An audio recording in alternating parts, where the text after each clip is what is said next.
Good morning, party people. Merry Christmas. I hope you all have a fantastic day.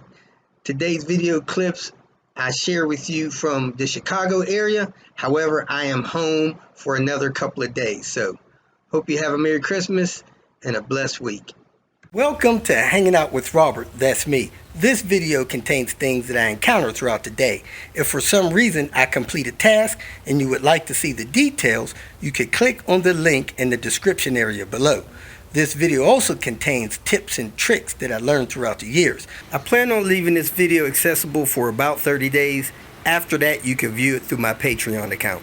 Thank you very much for watching. Kicking off the Tinker Day. Pulling up to a heated garage. Take the next left, then turn left. And what do we have here, folks? This is the place to be.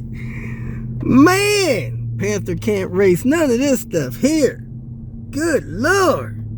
Look at all these McLarens. Kicking off the Tinker Day with this 850. Kind of a R clone. I think it's been manual swapped.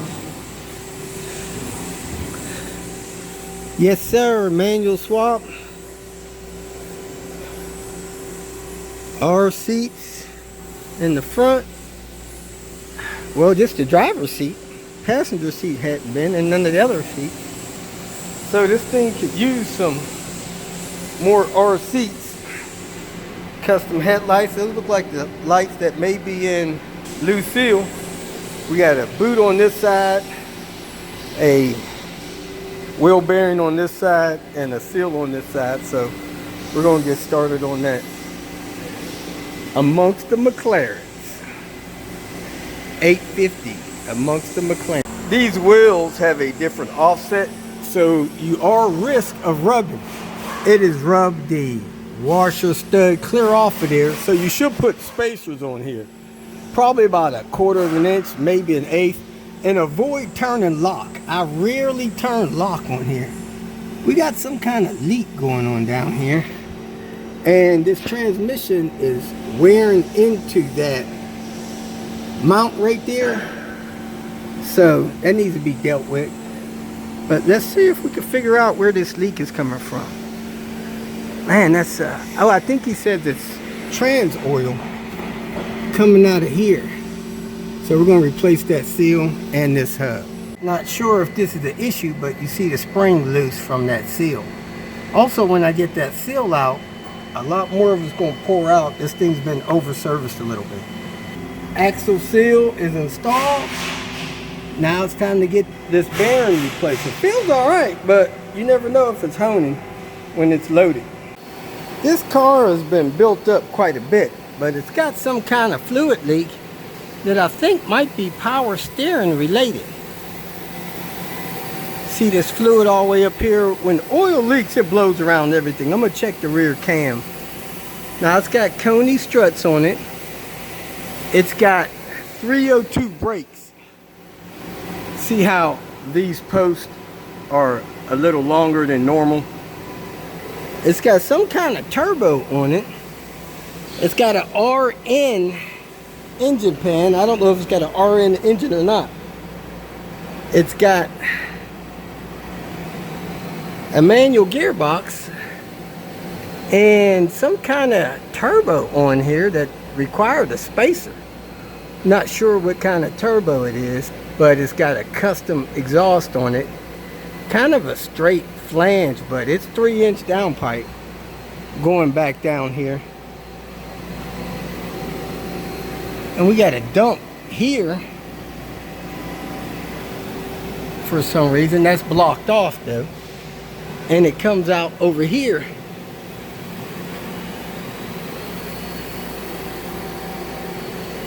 And it comes over here, mega flow, so it's got a dual tips on it, but man, they sure worked hard to get that dual tip on there. It's missing a hanger here. We need to get a hanger on that.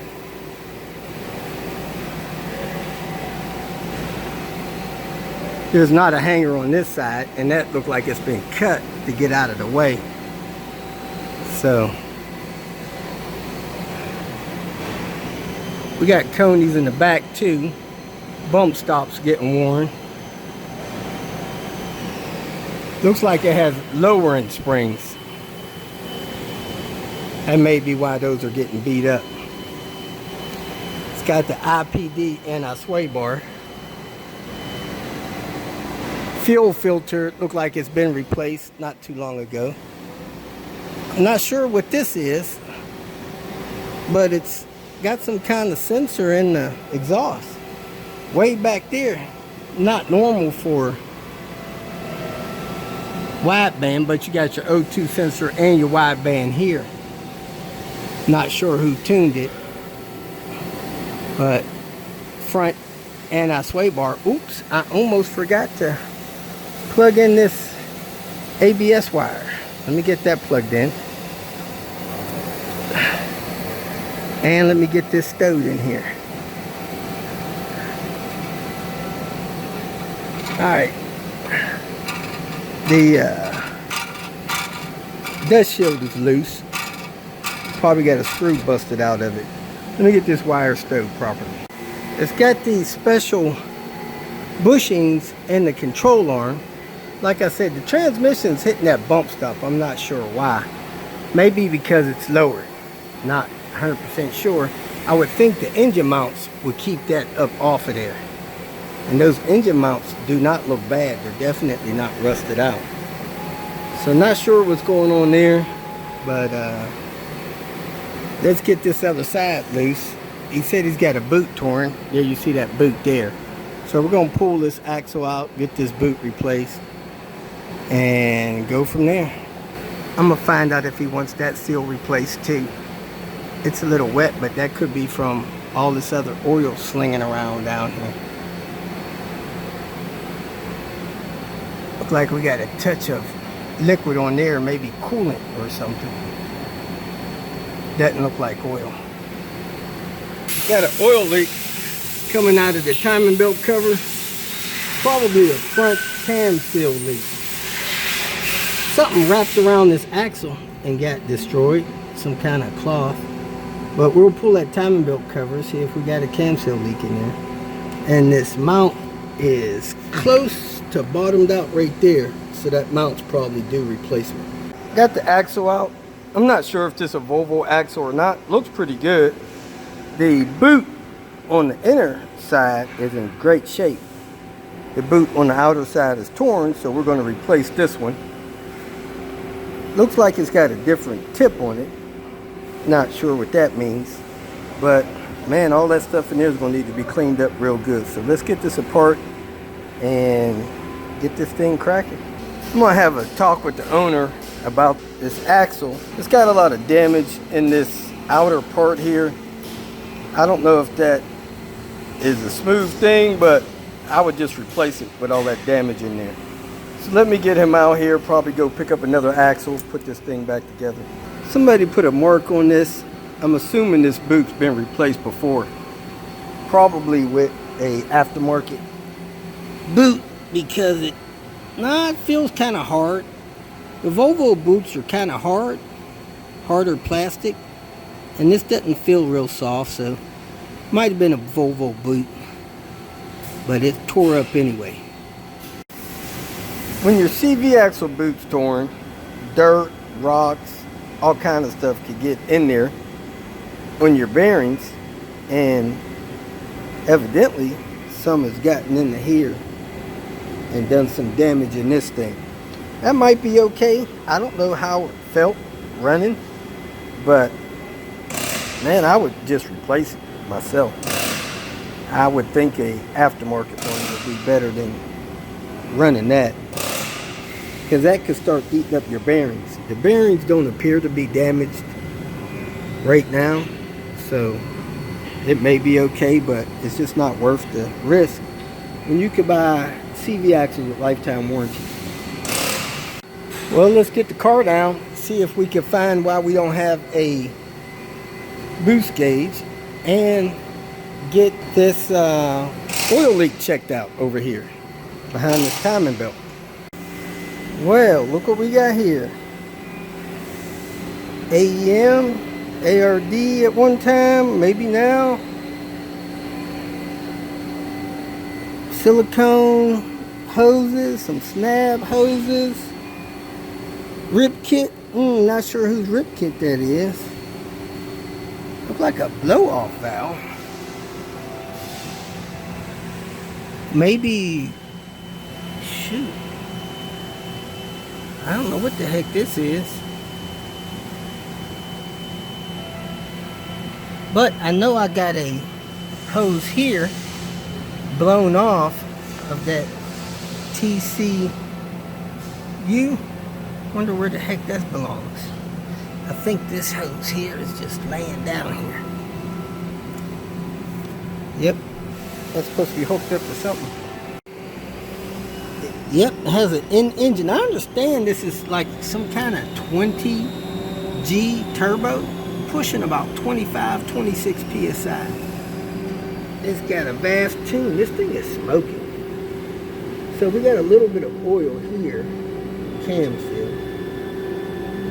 Definitely want to, I guess, replace these cam seals as soon as we can. They are not out, which is good, but they are leaking. So, and it's leaking down in the cover down there and dripping outside. So we got a lot going on here. We got a blow-off valve. We got water meth injection. We got a cold air intake. We got a catch can here coming right off the cylinder head, which is nice and interesting. We got a mount blown there. That's coming apart. We got this open air line coming off the turbo control valve. I need to get on IPD and see where that's supposed to go. Turbo control valve is mounted on that mount there. That mount is in good shape, which is good. We got oil or something down there. I don't see any oil off this cam, but I do see a little oil on here.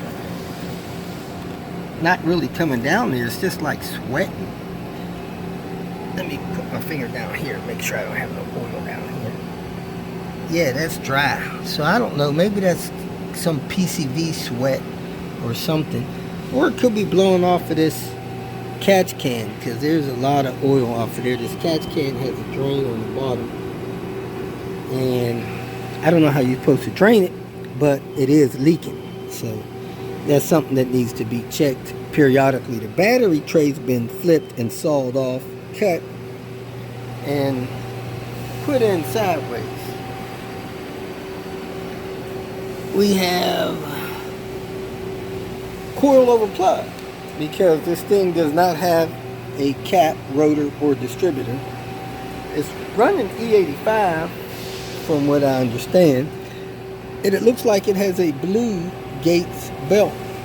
So not sure how long that's been on there. It's got a minor cam leak. So that's where we're at with this thing.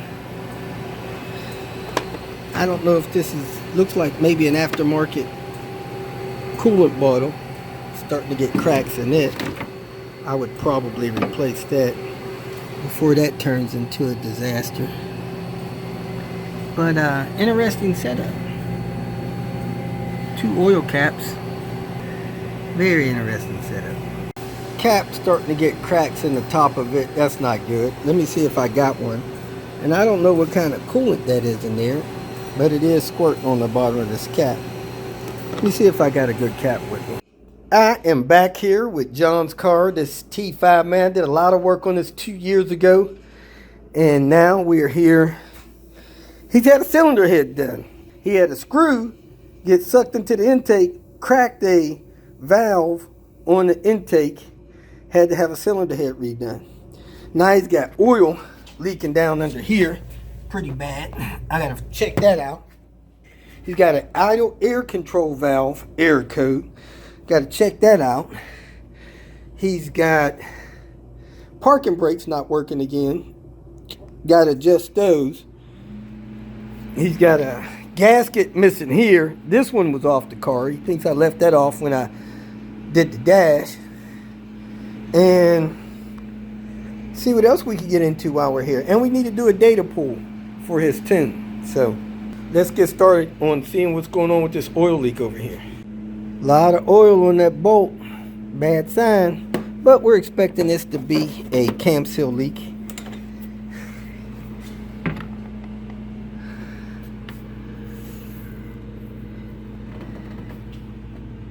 And it's a cam seal leak, alright. Just trying to figure out which one.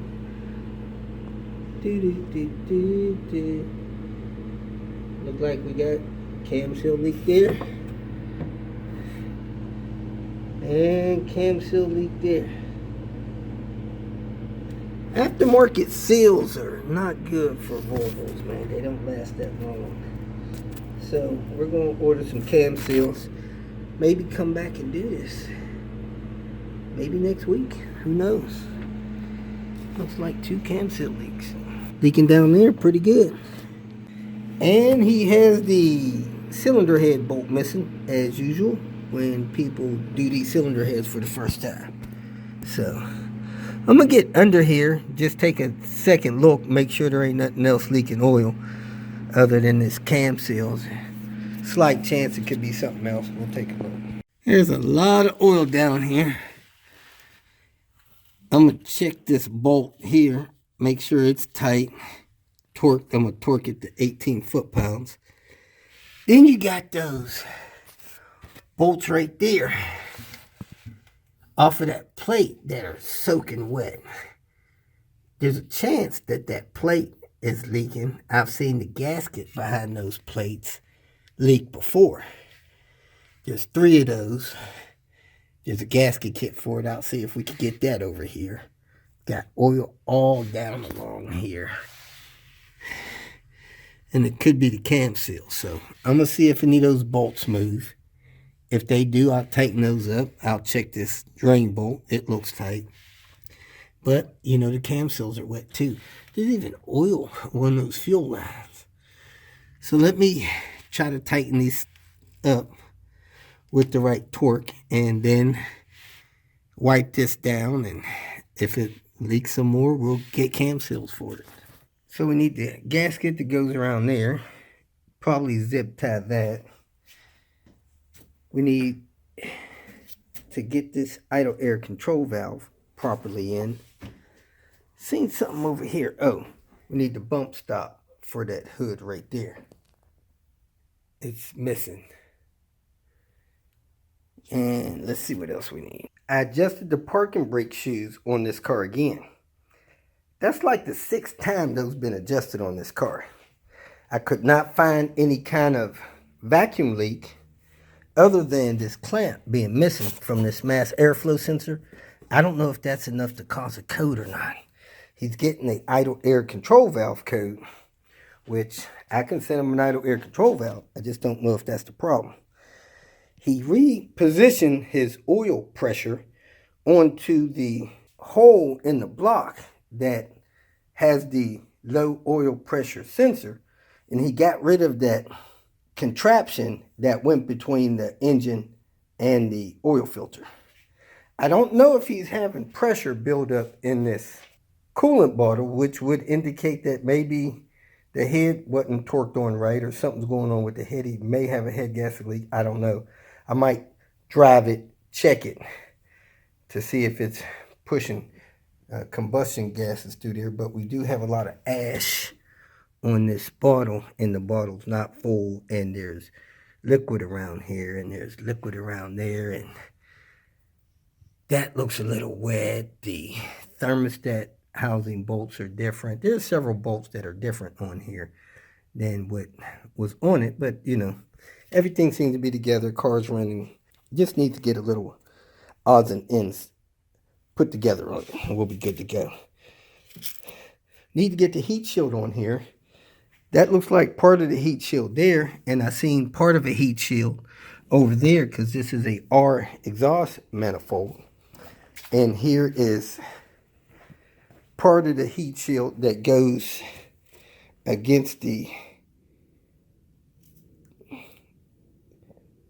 exhaust manifold. We need the part that covers the turbo. So I got to figure out where that is.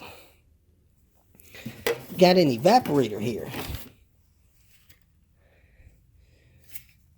This looks like the one we took out of the car. It was leaking. So we did do an evaporator job on this car. That needs to be thrown in the trash or something.